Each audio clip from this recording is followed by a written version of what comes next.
जो इज़राइल फ़लस्तीन पे और गाज़ा पट्टी पे और हॉस्पिटल्स पे और बच्चों पे जिस तरह की बदले की भावना से जो कार्रवाई हो रही है, संसार ये चाहता है कि दुनिया में अमन अमान कायम हो। एक्सटर्नल अफेयर मिनिस्ट्री कुछ और कह रही है, फ़लस्तीन के पक्ष में बोल रही है और भारतीय जनता पार्टी जिसकी सरकार है उसके खिलाफ बोल रही है। ये पहली बार हुआ इंटरनेशनल पॉलिटिक्स। नमस्कार, आप देख रहे हैं एक न्यूज़ 24 और मैं हूं स्वाति आपके साथ।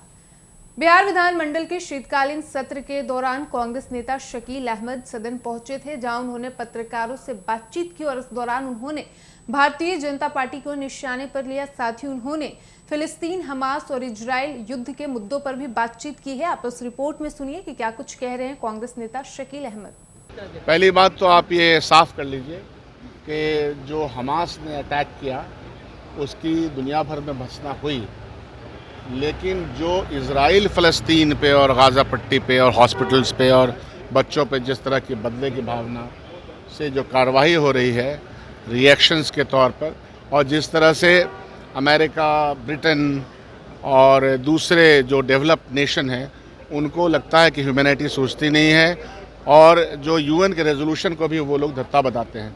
दुनिया जो है वो ये चाहती है कि पीसफुल निगोसिएशन हो। संसार ये चाहता है कि दुनिया में अमन अमान कायम हो। तो अमन अमान कायम करने के लिए जंग बंदी होनी ही चाहिए। और फ़लस्तीन का मसला, आप गांधी जी के भाषण को सुनिए, आप अटल बिहारी वाजपेयी के भाषण को सुनिए, तो कोई ऐसी विपरीत बात तो कह नहीं रही। ये अलग बात है कि इस बार देश में ऐसा हुआ कि एक्सटर्नल अफेयर मिनिस्ट्री कुछ और कह रही है, फ़लस्तीन के पक्ष में बोल रही है और भारतीय जनता पार्टी जिसकी सरकार है उसके खिलाफ बोल रही है। ये पहली बार हुआ इंटरनेशनल पॉलिटिक्स में। जहाँ तक सवाल संवेदना का है तो संवेदना व्यक्त तो हम लोग हमेशा करते रहे हैं। दुनिया भर में अगर कोई इंसानियत की मौत होती हो तो उसके ऊपर संवेदना व्यक्त करना चाहिए। क्या अलग है, दुनिया आज के दिन में ग्लोबल है, उसके इफ़ेक्ट पड़ते हैं और जो चीज़ें वहाँ हमारे पास जो तस्वीरें आ रही वो बहुत दुखदायी हैं, जिस तरफ की भी आएँ। तो उसके बारे में अगर शोक संवेदना की बात, उसकी टाइमिंग क्या हो नहीं हो, that can be a different thing. लेकिन यह शोक, सदमा, तकलीफ का विषय तो है दुनिया भर के इंसानियत के लिए। लेकिन सदन में जिस तरह से आज मांग, मैं आपकी बात कह रहा हूँ ना कि उसकी टाइमिंग पे आप कोई सवाल खड़े करें, लेकिन वह जो भावना है वो भावना बहुत महत्वपूर्ण है। लेकिन आपके सहयोगी जदयू के लोग तो बोल रहे हैं कि एकदम बिल्कुल गलत हुआ है, वैसे लोगों को वहीं भेज। मैंने कहा ना कि जो संवेदना हम लोग व्यक्त करते हैं फ़लस्तीन के ताल्लुक से, यह इस देश का धैर्य रहा है, इस देश की पोजीशन रही है।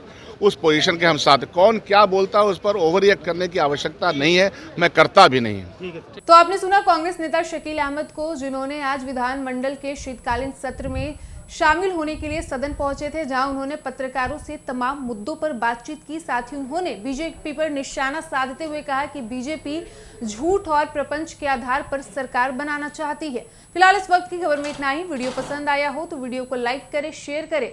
साथ ही हमारे यूट्यूब चैनल एक न्यूज़ 24 को सब्सक्राइब कर लें। यदि आप हमें फेसबुक पर देख पा रहे हैं तो हमारे फेसबुक पेज को भी फॉलो करें और ऐसे ही तमाम खबरों के लिए बने रहिए हमारे साथ। धन्यवाद।